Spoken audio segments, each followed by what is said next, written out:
हम अपने मसीही जीवन में हम जो यीशु मसीह पर विश्वास करते हैं, हम कई बार सोचते हैं कि हमको चंगाई नहीं मिल रही है, हमको आशीष नहीं मिल रहा है, हमको ये नहीं। लेकिन क्यों हम अपने जीवन में निराश और कई प्रकार की चुनौतियों का हम सामना करते हैं? जब यीशु मसीह आया, हमारे लिए आया, जीवन देने के लिए आया, जीवन देने के लिए आया। और इसलिए जब हम परमेश्वर यीशु मसीह पर विश्वास करते हैं तो सब कुछ उसने हम लोगों को दे दिया है। आज एक वचन हम आप लोगों को हम बताएंगे, वो वचन है लूका रचित सुसमाचार। इसमें देखिएगा, संत लूकस, हाँ, लूका रचित सुसमाचार, उसका हम लोग देखेंगे। परमेश्वर ने हम सबको एक विशेष अधिकार दिया है, और जब हम उस अधिकार को नहीं जानने के चलते ही हमारा विश्वास परमेश्वर में डगमगा चुका है। मैंने तुम्हें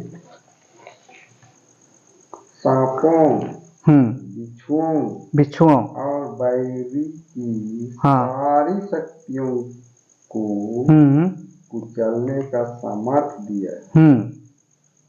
कुछ भी तुम्हें हानि नहीं पहुंचा सकेगा। हाँ, बस इतना ही।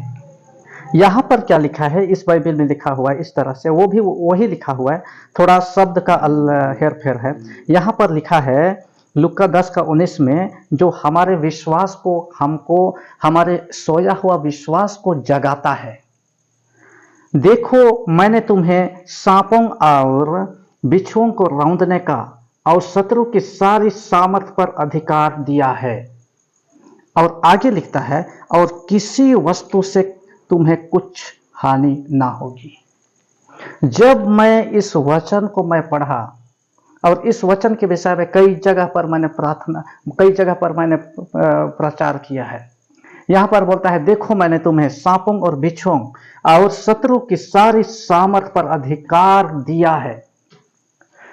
सब प्रकार के रोग, बीमारी, मृत्यु, भय, चिंता, घबराहट, सब कुछ जब यीशु मसीह पर विश्वास करते हैं तो हमारे चरणों के नीचे है, हम उसको कुचल सकते हैं। वो अधिकार हम लोगों को दिया है, और इसलिए हम लोगों को कुचलने का अधिकार दे दिया है क्योंकि वो स्वयं यीशु मसीह आया और शैतान की सारी सामर्थ, सब प्रकार की शैतान की शक्ति, अंधकार की ताकत, सब कुछ को वो कुचल दिया है। और उसके बाद मारा गया, गाड़ा गया, तीसरे दिन जीवित उठा। जीवित हो उठने के बाद में वो स्वर्ग में चला गया, और हम लोगों को जाते जाते ये अधिकार दे दिया है कि जैसा मैंने किया है तुम भी वैसा ही करोगे। इसलिए आगे बोलता है, और किसी वस्तु से तुम्हें कुछ हानि ना होगी। वो परमेश्वर, एक आदमी जब बोलता कि इस तरह का, तो हम विश्वास कर लेते हैं आदमियों पर। लेकिन यहां सर्वशक्तिमान परमेश्वर यीशु मसीह, जो उसने कहा है आकाश और पृथ्वी टल जाएंगे लेकिन मेरी बातें कभी नहीं टलेंगी, कहने वाला परमेश्वर ये बोल दिया है। लेकिन आज उस चीज को नहीं जानने के कारण हम उससे भयभीत होते हैं, चिंतित होते हैं, घबराहट होता है। एक दिन मैं स्वप्न में देखा, और स्वप्न में जागने के बाद में मैं भी डर गया। ऐसा स्वप्न मैं देखा, और उस स्वप्न का अर्थ भी बहुत भयानक था। लेकिन मैंने जाना और मैंने प्रार्थना किया। क्या स्वप्न मालूम है? वो स्वप्न, एक जमीन के अंदर में एक गड्ढा है, सुरंग है, और उसी सुरंग में बहुत सारे आदमी लोग जा रहे हैं, और जो कोई भी वो लोग जा रहे हैं वो सब नहीं लौट रहा है, उधरे गायब हो जा रहा है। और उसके बाद मैं भी उस गड्ढा में मैं घुसा, और मैं भी वो जा रहा हूं। मैं देख रहा हूं बहुत सारी भीड़ है, और वहां पर एक आवाज आ रहा है कि जो कोई यहां आता है वो कभी लौट करके नहीं आता है। मैं वहां पहुंचने के बाद में उसने मुझसे कहा, कुछ भी नहीं कहा, मुझको टोक टाक भी नहीं किया। और तब उसके बाद जाने समय में तो डर डर के मैं जा रहा था। उसके बाद में मैं सोचा कि मुझको अगर बोलेगा कि तुमको भी यही रहना है तो मुझको भी यही रख लेगा। तब उसके बाद मुझको कुछ भी नहीं बोला, मैं वापस आ गया। उसके बाद मैं जमीन के अंदर से मैं ऊपर ये कहा उठ गया, निकल गया सकुशल। उसका अर्थ यही होता है कि दफना देना, वो अर्थ होता है। लेकिन मैं सकुशल वहां से मैं वापस आ गया। क्यों? क्योंकि ये वचन में लिखा हुआ है, किसी भी चीज से तुम्हें कुछ हानि नहीं होगी, न रोग, न बीमारी, न मृत्यु, न जोखिम, कुछ भी नहीं। बहुत सारा ऐसा वचन यहां पर मैं आप लोगों को बतला सकता हूं, लेकिन समय नहीं है, बहुत सारा है।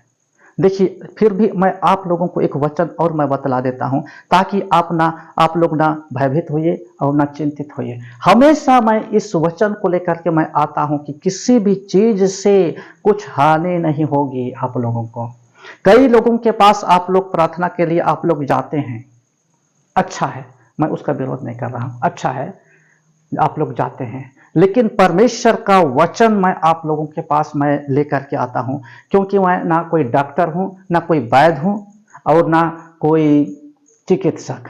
मैं सुसमाचार प्रचारक, मैं पास्टर हूं, और मैं परमेश्वर का वचन का प्रचार करता हूं, और परमेश्वर के वचन में ही सब कुछ है, इसी में चंगाई है। जिसके पास परमेश्वर का वचन है उसके पास जीवन है। अभी हम लोग देखेंगे मरकुस रचित सुसमाचार 16 अध्याय, यहां पर हमारे अधिकार के विषय में लिखा हुआ है। मरकुस 16 उसका 17 से आगे हम लोग पढ़ेंगे। जब हम यीशु मसीह पर विश्वास करते हैं तो हम लोगों को क्या प्रतिफल मिलता है, क्या फल मिलता है? 16 का 17। विश्वास करने वाले ये चमत्कार दिखाया करेंगे, वे मेरा नाम लेकर अपदूतों को निकालेंगे, अपदूतों को निकालेंगे, नवीन भाषाएं बोलेंगे और सांपों को उठा लेंगे, यदि वे प्राण पिएंगे, हाँ, तो उससे उन्हें कोई हानि नहीं होगी। वे रोगियों पर हाथ रखेंगे और रोगी स्वस्थ हो जाएंगे। देखिए 17 में लिखा है, विश्वास करने वालों में ये चिन्ह होंगे कि वे मेरे नाम से दुष्ट आत्माओं को निकालेंगे, नई नई भाषा बोलेंगे, सांपों को उठा लेंगे। सांप का अर्थ होता है शैतान, शैतानिक कार्य, तंत्र मंत्र, जादू टोना, कुछ भी हानि नहीं होगी। और इसलिए जब परमेश्वर यीशु मसीह पर विश्वास करते हैं, हमारे अधिकार को हम लोगों को जानना है, यीशु मसीह में दिया हुआ उस अधिकार को हम लोगों को जानना है। यीशु मसीह ने हम लोगों को कहा है और परमेश्वर का वचन दे दिया है। जब मैं इस वचन को मैं जाना और मैं ये महसूस किया, तो मैं सोचा, अरे मेरे द्वारा भी ऐसा काम हो सकता है, और इसलिए विश्वास करने वालों में ये चिन्ह होगा। विश्वास, जो यीशु मसीह पर विश्वास करता है वो अद्भुत काम करता है। मेरे शरीर में की कई प्रकार की रोग और बीमारियां थी, पिछले दिनों में मैंने बताया भी था और आज भी मैं बताता हूँ।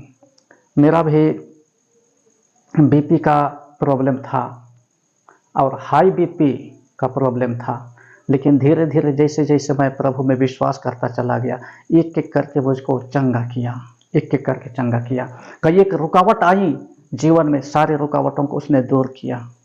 मेरी बेटी के विषय में अभी आप लोगों ने देखा, ये संयोग की बात नहीं है, संयोग की बात नहीं। इसके लिए मैं प्रतिदिन मैं प्रार्थना करता हूं मेरे बच्चों के लिए कि प्रभु अब बुद्धि दीजिए, ज्ञान दीजिए प्रभु। और दोनों बच्चे पढ़ने में एकदम टॉप हैं दोनों बच्चे। और मेरे दोनों बच्चे, मेरा बेटा और मेरी बेटी, ये दोनों उर्दू में एकदम टॉप हैं। क्यों? क्योंकि मैंने परमेश्वर पर भरोसा रखा है और परमेश्वर दे दिया है, आशीष हम लोगों को दे दिया है। कई बार हम सोचते हैं कि हम प्रार्थना करेंगे तो हम चंगे होंगे, प्रार्थना करेंगे और मांगेंगे तो आशीष मिलेगा, लेकिन उसने हमको दे दिया है, इसको हमको रिसीव करना है। क्यों हम रिसीव नहीं कर पाते हैं, क्यों हम ले नहीं पाते हैं परमेश्वर के आशीष को? हम अपने जुबान से सही अंगीकार नहीं करते हैं। अंगीकार मतलब स्वीकार। वो हम प्रार्थना करते हैं, प्रभु तू मुझे चंगा कर, हे प्रभु तू मुझे आशीष दे, हे प्रभु मेरे बाल बच्चे आशीषित होने पाए। लेकिन जब हम खाली समय में किसी समय हम बैठते हैं, उस समय हम मुंह से क्या करते हैं, क्या बोलते हैं, पता नहीं हमारा बेटा तो सकेगा कि नहीं, पता नहीं इतना कठिन वो ठीक होगा कि नहीं, पता नहीं मैं ठीक होंगी कि नहीं, होऊंगा कि नहीं। वहां संदेह हम लोग व्यक्त कर रहे हैं। लेकिन हम प्रार्थना कर रहे हैं परमेश्वर से, हम मांग रहे हैं कि प्रभु तू मुझे चंगा कर, प्रभु तू मुझे ये आशीष दे, लेकिन जब अपने बोली वचन में हम देखते हैं, हम बोलते हैं तो संदेह व्यक्त करते हैं।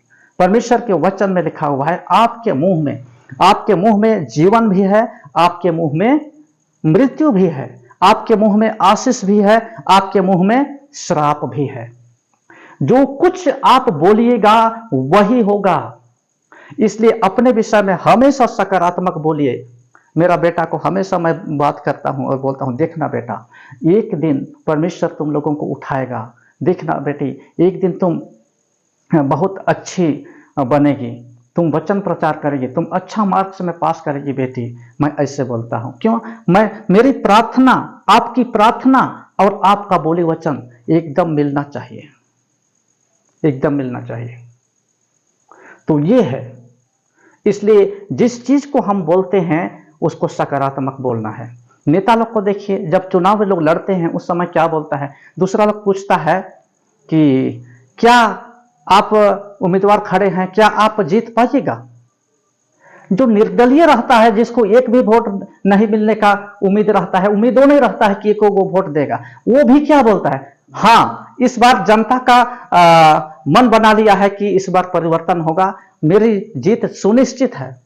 लेकिन उसके मन में क्या रहता है, पता नहीं, मैं तो निर्दलीय हूं, एक जन वोट देगा कि नहीं देगा, उसके मन में यही रहता है। लेकिन बोलेगा क्या? सकारात्मक बोलेगा सब कोई, लेकिन जीतता एक ही है। उसी तरह से हम लोगों को सकारात्मक बोलना है, हम लोगों को करना है, तब परमेश्वर काम करेगा। यही बात है, सब कुछ हम लोगों को दे दिया है, विश्वास के साथ में उसको रिसीव करना है। और अंत में मैं एक वचन मैं ही पढ़ दे रहा हूं, रोमी 16:20 में लिखा हुआ है, बहुत अच्छा वचन है। यहां पर लिखा हुआ है, जो रोमी 16:20 क्या लिखा है यहाँ पर? 16:20। हाँ शांति का ईश्वर, हाँ शांति का ईश्वर शीघ्र ही शैतान को आपके पैरों तले कुचल देगा। हाँ, देखिए आपके विषय में बोलता है, बस हो गया। शांति का परमेश्वर शैतान को तुम्हारे पांवों से शीघ्र कुचलवा देगा। देखिए, आपके पांवों से वो शैतान को, जो आपके ऊपर में शासन करता है, आपके जीवन को नष्ट कर रहा है, आपके जीवन को भ्रष्ट कर रहा है, वो आप ही के पांवों को इस्तेमाल करके उसे को कुचलवा देगा। शैतान हमारे पांव के तले है। हर प्रकार की गलत काम, हर प्रकार की श्राप, हर प्रकार की हमारे जीवन को नष्ट करने की जो ताकत है हमारे पांव के तले है। लेकिन इसी को नहीं जानने के कारण, ये अधिकार को नहीं जानने के कारण शैतान आज ये चाहता है कि प्रत्येक मनुष्य परमेश्वर के वचन को ना जाने, क्योंकि परमेश्वर का वचन ही शैतान के कामों को प्रकट करता है। परमेश्वर का वचन ही ये प्रकट करता है कि शैतान हारा हुआ है, हारा हुआ खिलाड़ी है, हमसे हारा हुआ है, यीशु मसीह पर विश्वास करने वालों से हारा हुआ है। और जो लोग यीशु मसीह पर विश्वास करते हैं वो उससे वो डरता है, और वो उसका भविष्य कुछ भी नहीं है। लेकिन आपका भविष्य है यीशु मसीह के साथ में स्वर्गीय स्थानों में आप बैठिएगा, और बैठे भी हैं। समय नहीं है, नहीं तो बहुत सारा वचन दिया हुआ है इसमें। और इसलिए मैं आप लोगों को मैं उत्साहित करना चाहता हूं। आज जितना अधिक आप आशीष से पा रहे हैं, उससे बढ़कर आशीष आप आने वाले दिनों में फाइनेंशियली और आपके बाल बच्चों की पढ़ाई लिखाई से संबंधित यीशु मसीह में सब कुछ ठीक ठाक हो जाएगा। और इसलिए आप वह व्यक्ति हैं जिसके लिए यीशु मसीह ने लहू को बहाया। आप वह व्यक्ति हैं, स्वर्ग छोड़ करके यीशु मसीह संसार में आया और 33 साल रहा। उसके पास समय नहीं था, लेकिन 33 साल यहां पर गुजारा आपको जीवन देने के लिए, लहू बहाया। और इसलिए परमेश्वर का अनुग्रह हुआ, और इसलिए आप यीशु मसीह पर विश्वास करते हैं, शैतान को उसी समय आपको चलते हैं।